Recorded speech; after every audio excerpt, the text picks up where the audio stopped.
Where do private investigators get all of their information from? Are there secret databases out there that only private investigators have access to? And what about the free databases that private investigators use? We have a lot to cover in this video, so let's get started by looking at the most common places PIs go to get access to all of that juicy information and intel on everyone. Now, before I go into the details of the secret databases that private investigators use and the free databases that private investigators use, I think we first need to start with the basics of why PIs need all of this information so we know what works and what doesn't work. The basic information a PI is usually searching for during a typical investigation, like background checks, locates, asset searches, is usually going to be found in one way or another through what is referred to as public records. So then the big question becomes, what is a public record? Well, when I ask Google this question, the all-knowing, all-great Google AI says a public record is generally defined as information recorded and held by a governmental body, accessible to the public, and created or received by the government as part of its official duties or functions. Now, Wikipedia, which we all know is always accurate, says public records are documents or pieces of information that are not considered confidential and generally pertain to the conduct of government. Basically, both of these statements are accurate if you look at public records as being derived from a governmental agency and being records or documentation of something, someone, or some action involving that governmental agency. But you need to make sure you do not confuse public records with publicly available data out on the internet or through other places like newspapers and libraries. This video is sponsored by OREP Insurance and Working PI Magazine. OREP is a leading provider of private investigator liability insurance. Visit orep.org for a quote today. So as a general rule, when we look at public records, we are looking for things that include birth and death certificates, marriage licenses, divorce decrees, court records, bankruptcy filings, business licenses, property deeds, tax liens, voter registration records, government spending reports, arrest records, sex offender registries, police reports, warrants, SEC filings, corporate ownership records, real estate transactions, campaign finance reports, lobbyist disclosures, public official salaries, meeting minutes from government agencies, environmental reports, government budgets, incomes and expenditures, and professional licenses, just to name a few. Now, before I get into those free databases that PIs use, let's look at how they go about gathering this public data that is out there. The first thing to understand is, what is the investigator trying to do? What type of investigation are they working?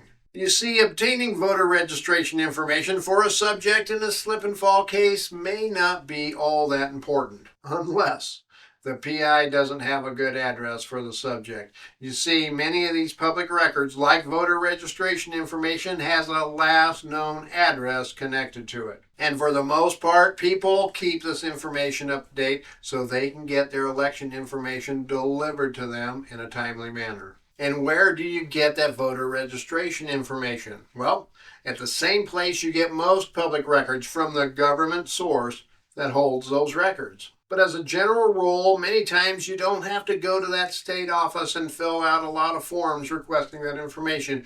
You can just start with Google. Yeah, try searching for this: voter registration, in quotes. Then the city and state that you live in, not in quotes. Then your first and last name, in quotes again. If that doesn't work, then try your full name, first, middle, and last name, in quotes. Or Google this: your state voter registration lookup. Most states will have a way for you to verify your voter registration information, but if you have the subject's full name, date of birth, and a zip code or city they may be living in, then you can use that to get their information. And this is how a private investigator goes about finding all of those other public records. They start with Google and search for that particular public record name and the subject's name and see what they find.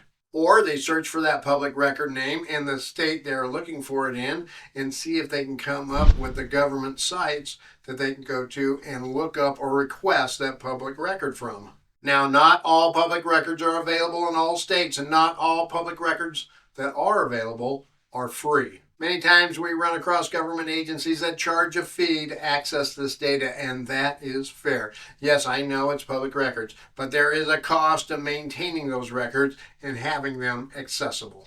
Now, before we get into those super secret PI databases out there, let's explore what other information private investigators can access while they're sitting there at their desk with that Google prompt in front of them. There is this thing we call OSINT, which stands for Open Source Intelligence. Most PIs have some level of experience doing OSINT investigations today. So what kind of information can a private investigator gather while doing an OSINT investigation? Well, they can find all kinds of information like social media profiles, usernames, email addresses, phone numbers, home addresses, IP addresses, domain registrations, leaked passwords, employment history, education records, criminal records, financial transactions, real estate holdings, business affiliations, political donations, vehicle information, geolocation data, metadata from photos and documents, darknet activity, forum posts,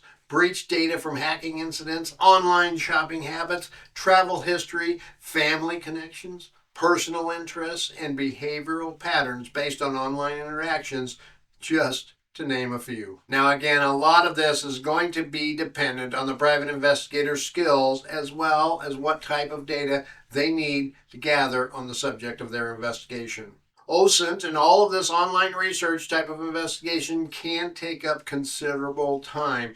And in the PI world, time is money. And not all of our customers have endless piles of cash sitting around to pay us for hours upon hours of searching and scouring the internet. Knowing that, all good private investigators have other tools available in their big old PI toolbox.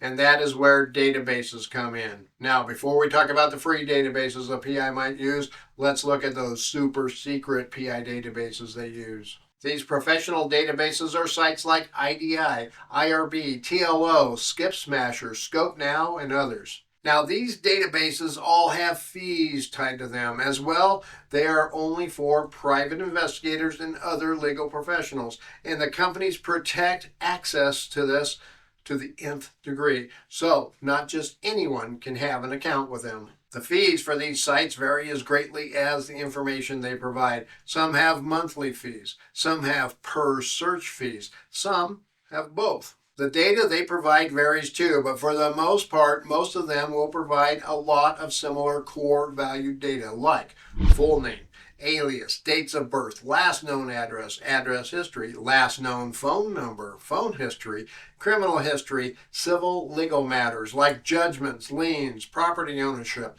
vehicle registration, relatives data, known associates data, professional licenses, employment information, social media information, IP addresses, email addresses, just to name a few. And most private investigators will usually have access to 2 or 3 of these databases so they can compare and cross-correlate all of the information provided to them so they can come up with the most comprehensive and accurate list of detailed information on their subject. Now, there is a lot to be said about the paid databases, but there is a cost to these and cost to access the data itself. I myself have access to several of these great databases, but I often start my information digging investigation with the free databases out there. These free databases are available to every PI out there and, well, to just about everyone out there. In fact, I see it more and more where our clients come to us with a ton of information they have already gathered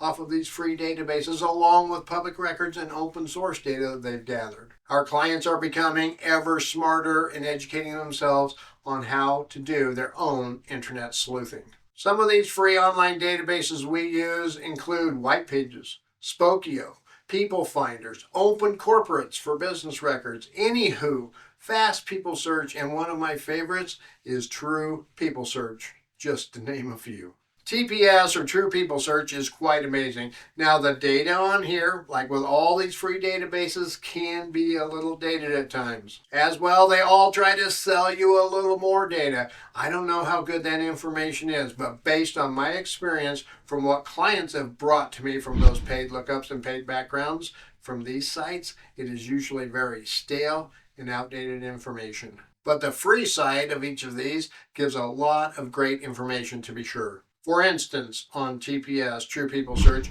you can get full name information, age, dates of birth, phone numbers, addresses, address history, phone history, email addresses, property ownership data, property data, relatives and their information, associates and their information, just to name a few.